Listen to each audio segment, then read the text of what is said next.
Bouncing করে, bumpy, very bumpy weather. শোনেন নাই 40,000 ফিট উপরে যখন থাকে তখন পাইলট মাঝে মাঝে বলে, dear passengers, ladies and gentleman, right now we are flying 40,000 feet above the ground and we are passing very air turbulence, very heavy air turbulence right now. Please fasten your seat belt. দেখবেন মাঝে মাঝে বলে যে, ভদ্র মহিলা, ভদ্র মহোদয়গণ, আমরা 40,000 ফিট উপর দিয়ে যাচ্ছি আর এয়ার টার্বুলেন্স ফেস করছি, মেহেরবানি করে আল্লাহর ওয়াস্তে সিট বেল্ট বাঁধুন। তখন বিমানটা এরকম বাউন্সিং করে, শেকিং করে। আপনারা মুখোমুখি হয়েছেন? ইদানিং এই এয়ার টার্বুলেন্স বেড়ে গিয়েছে। গত বছর আমার ইন্টারন্যাশনাল অনেকগুলো ফ্লাইট ছিল, তো আমি দেখলাম যে আগের ফ্লাইটগুলোর তুলনায় এখন এয়ার টার্বুলেন্স খুব বেশি।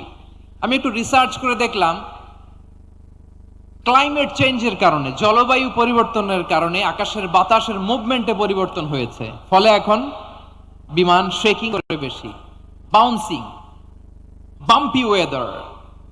তো বলেন তো 40,000 ফিট উপরে যখন আপনি, কয় হাজার ফিট? সবাই বলুন কয় হাজার ফিট?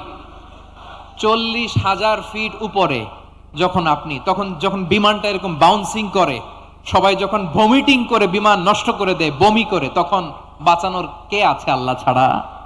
কেউ আছে? ওই মুহূর্তেও সবাই মিলে একজন ডাকে আওয়াজ করে বলেন, তিনি কে? মাঝে মাঝে কিছু সোশ্যাল মিডিয়ায় কিছু ভিডিও পাওয়া যায় যে হেভি যখন এয়ার টার্বুলেন্স হয়, 10 সেকেন্ড 15 সেকেন্ডের কিছু ভিডিও পাওয়া যায় যে বিমানটা এরকম বাউন্সিং করছে, বাম্পি ওয়েদার, কাঁপছে, মানুষগুলো বমি করছে, অক্সিজেন মাস্কগুলো সব ঝুলে পড়েছে, বিমানটা শুধু কাঁপছে। তখন দেখবেন বিমানের ভেতরেও এরকম লঞ্চের মতো চিৎকার আছে না নাই? বিমানের ভেতরেও তখন চিৎকার। গত বছর হিথ্রো এয়ারপোর্ট থেকে সিঙ্গাপুর এয়ারলাইন্সের একটা ফ্লাইট, হিথ্রো টু চাঙ্গি, একটা ফ্লাইটে এমন বেশি এয়ার টার্বুলেন্সের শিকার হয়েছিল ওই এয়ারক্রাফটটা, 33 জন যাত্রী সেখানে আহত হয়েছে, একজন যাত্রী নিহত হয়েছে। কেবিন ক্রুজ, এয়ার হোস্টেস যারা আছে, একজনের নাক ফেটে, চোখ ফেটে, কপাল ফেটে, ব্লিডিং হয়ে শয়লা। প্রিয় ভাইয়েরা, ওই 40,000 ফিট উপরে বিমানটা যখন কাঁপবে, তখন আমাদেরকে আল্লাহ ছাড়া আর কেউ বাঁচানোর আছে? এত আসতে বললে হবে? ওই কঠিন মুহূর্তে আমার বাবা আমারে বাঁচাতে পারে, আমার বন্ধু আমারে বাঁচাতে পারে। এই গ্রাউন্ডে, জমিনের বুকে আমার প্রোটোকল, আমার ক্ষমতা, আমার দাম্ভিকতা কোনো কিছু আমারে বাঁচাতে পারে? একজন ছাড়া, চিল্লায় বলতে হবে, তিনি কে? সে আল্লাহ বললেন, গোলাম, আমি বিপদের সময় ঠিকই তোমাদের বাঁচিয়ে নেই। ওই বিমানের ভেতরে 40,000 ফিট উপরে যখন তোমরা এয়ার টার্বুলেন্সের শিকার হও, তখন নাস্তিকও আল্লাহরে ডাকে, হিন্দু আল্লাহরে ডাকে। জোরে বলেন ঠিক কিনা? আবার বিমানটা যখন শান্ত হয়ে যায়, একটু পরেই বিমানের স্ক্রিনের মধ্যে হিন্দি সিনেমা খোঁজে। বিমানের স্ক্রিনে কিন্তু বিশাল ওখানে আফলাম, ফিল্মের একেবারে বোঝাই করা। বিমানটা শান্ত হলে আবার হিন্দি সিনেমা দেখা শুরু করে। একটু আগে ডাকছিল কারে?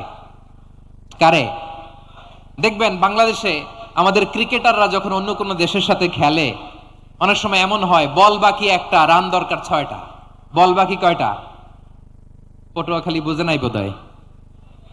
বল বাকি কয়টা? রান দরকার। আপনি দেখবেন ক্যামেরাম্যান তখন গ্যালারিতে খালি দেখায় দর্শকদের যে কি অস্থিরতা। হিপ হপ স্টাইলের মেয়েটা, যে মেয়েটার ওড়না এতক্ষণ ছিল গলায়, এতক্ষণ কই ছিল, ওই মেয়েটা দেখবেন ওড়নাটা টেনে মাথায় দিয়ে এরকম মুনাজাত ধরতেছে, আল্লাহ আল্লাহ, একটা ছক্কা, আল্লাহ আল্লাহ, আমার লাল সবুজের পতাকারে তুমি অপমানিত কইরো না আল্লাহ, ইন্ডিয়ার সাথে আমাদের খেলা, আল্লাহ আল্লাহ, একটা ছক্কা, একটা। পুরো খেলা জুড়ে এই মেয়ের ওড়না ছিল গলায়, কিন্তু যখন 1 বলে 6 রান দরকার, ওড়না চলে আসছে কোথায়? মাথায়। আবার মুনাজাত আছে না নাই? ঠিকই বাংলাদেশের দামাল ছেলে এমন এক শট মারলো, বল চলে গেল স্টেডিয়ামের বাইরে, ছক্কা, জিতে গেলাম আমরা। পুরো স্টেডিয়াম জুড়ে চিৎকার, হই হুল্লোড়, মৌজ মাস্তি। যেই মেয়েটা মাথার মধ্যে ওড়না দিয়ে এতক্ষণ সুবহানাল্লাহ সুবহানাল্লাহ বলে আল্লাহর কাছে দোয়া করেছে, ওই মেয়ে এখন আবার ওড়না ফেলে দিয়ে নাচা শুরু করে দিয়েছে। তাহলে আল্লাহর ভয়, আল্লাহর প্রতি আস্থা, বিশ্বাস, ভালোবাসা, এটা কি ক্ষণিকের জন্য? মানে আমার যখন লাগবে তখন আল্লাহর ইউজ করবো নাকি? হ্যাঁ, বিপদে আপদে, সুখের সময় দুঃখের সময়, সচ্ছল অসচ্ছল অবস্থায় বিশ্বাসীরা ভরসা রাখে একজনের উপর। চিৎকার করে বলে পটুয়াখালী, তিনি কে? সে আল্লাহ বললেন, গোলাম মনে করো না জাহাজ থেকে সদরঘাটে ভিড়িয়ে দিলাম তুমি নিরাপদ হয়ে গেছো। মনে করো না 40,000 ফিট থেকে সেফ ল্যান্ডিং এর পরে এয়ারপোর্টে নেমে গেলেই তুমি নিরাপদ হয়ে গেছো। ও মিয়া, বিপদ কি শুধু সাগরে আর আকাশে? ঘরের বিপদও, ঘরের ভেতরও বিপদ আসতে পারে কি পারে না? এজন্য সূরা মুলকে আল্লাহ বললেন, আমিনতুম মান ফিস সামাই আন ইয়াখসিফা বিকুমুল আরদা ফাইযা হিয়া তামুর। তোমরা কি ভাবছো তোমরা নিরাপদ? সাগরের মধ্যে তুফান, আল্লাহ আল্লাহ ডাকলাম, সদরঘাটে যেয়ে পড়ছি, বাইসা গেছেন তো আপনি। আর পাবে আপনারে আল্লাহ? আল্লাহরে তো সাগরের মাঝখানে তো আল্লাহ আপনারা পাইছিল, আর তো পাবে না। আর পাবে আপনারে? আর আল্লাহ ধরতে পারবে আপনারে? ঘরের ভেতরও বিপদ দিয়ে আটকাতে পারে কে? 5 স্টার 7 স্টার হোটেলের ভেতরও আমাকে বিপদের মধ্যে ফেলে দিতে পারেন কে? আল্লাহ বললেন, তোমরা কি ভেবেছো তোমরা নিরাপদ? আমি চাইলে ল্যান্ডস্লাইডস, ভূমি ধস দিয়ে 1 লক্ষ এক মুহূর্তে নিয়ে যেতে পারি। এক সুনামি দিয়ে থাপ্পড় মেরে 3 লক্ষ সাগরের ভেতরে ঢুকাই দিতে পারি। 1 সেকেন্ডও লাগে না আমার। আম আমিনতুম মান ফিস সামাই আন ইউরসিলা আলাইকুম হাসিবা ফাসাতা'লামুনা কাইফা নাযীর। আল্লাহ চাইলে আকাশ থেকে পাথর বৃষ্টি নাজিল করতে পারেন কি পারেন না?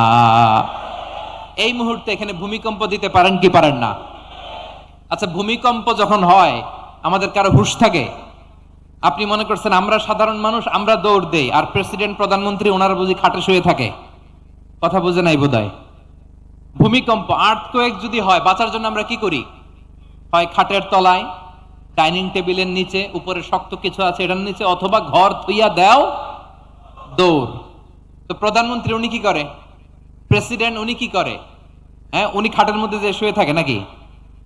উনিও দৌড়, সাধারণ মানুষও দৌড়, প্রধানমন্ত্রীও দৌড়, বাড়িওয়ালাও দৌড়, ভাড়াটিয়াও দৌড়, সবাই দৌড়। নাকি ভাড়াটিয়ারা বাড়ি থুইয়া দৌড়, বাড়িওয়ালারা আর বেরোয় না? এরকম না। তাহলে যে কোনো মুহূর্তে ভূমিকম্প দিয়ে নাস্তানাবুদ করতে পারে কে? আমার প্রিয় ভাইয়েরা, আমরা নিরাপদ নই, আমরা তার দয়ায় বেঁচে আছি। কার দয়ায়? এজন্য আল্লাহ বললেন, গোলাম যে কোনো মুহূর্তে বিপদ দিয়ে তোমাদেরকে নাস্তানাবুদ করতে পারি। বিশ্বাসী বলে যদি নিজেকে দাবি করো, সব সময় ডাকতে হবে একজন সত্তাকে। বলেন তিনি কে? এই কথা ক্লিয়ার? এই সবগুলো উদাহরণ শেষে সবার কাছে ক্লিয়ার হয়েছে না যে বিপদ থেকে, আপদ থেকে, পরীক্ষা থেকে, ক্যালামিটি থেকে আমাদেরকে কেউ বাঁচাতে পারে না একজন সত্তা ছাড়া। আবারও বলেন তো তিনি কে? ক্লিয়ার? হ্যাঁ, সবাই বুঝতে পারছেন? আচ্ছা, এবার আমরা দেখি বিষ্ণু ঈসা ইসলামের জীবনে বিপদ আপদ ছিল কিনা। উনি বিপদ আসলে কিভাবে ডিল করতেন, বিপদ আসলে কোন দোয়া পড়তে হয়, কিভাবে ফরিয়াদের হাত উত্তোলন করতে হয়, কিভাবে রবের দরবারে নতজানু হয়ে ফরিয়াদ করতে হয়, এটা জানার দরকার আছে না নাই? আসুন আমরা বিষ্ণুনবীর জীবনী থেকে দেখি বিপদ আসলে উনি কি করতেন। বিপদ আসলেই প্রথমে বিষ্ণুনবী সাল্লাল্লাহু আলাইহি ওয়াসাল্লাম একটা দোয়া পড়তেন। কি পড়তেন? তিনি পড়তেন, ইন্না লিল্লাহি ওয়া ইন্না ইলাইহি রাজিউন। নিশ্চয় আমরা আল্লাহর জন্য, নিশ্চয় আমরা কার দিকে ফিরবো ভাই? আবার কার দিকে ফিরবো? আওয়াজ করে বলুন তো, আমরা এসেছি কার কাছ থেকে, আবারও ফিরে যাব কার কাছে? এজন্য বিষ্ণুই পড়ছেন, ইন্না লিল্লাহি ওয়া ইন্না ইলাইহি রাজিউন।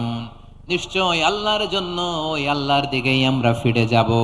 তারপরে বিশ্বনবী পড়তেন, আল্লাহুম্মা আজুরনি ফি মুসিবাতি ওয়াখলুফ লি খায়রাম মিনহা।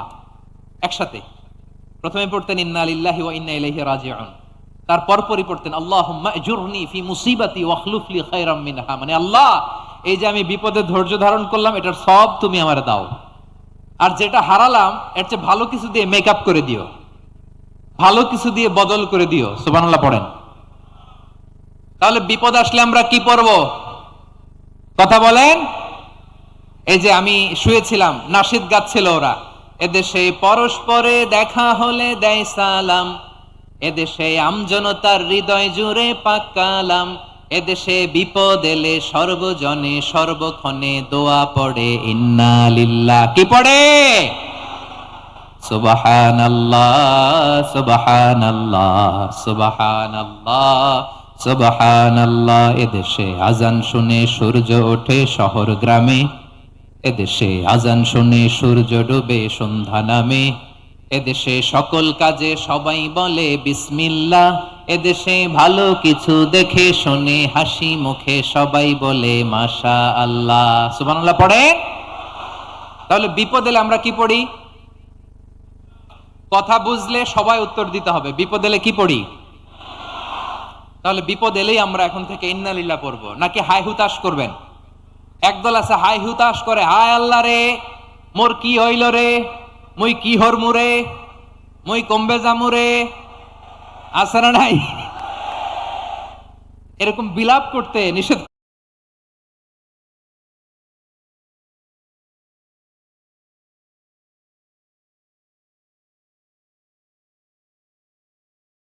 করেছে নবী। কি করব, কই যাব, কি হবে?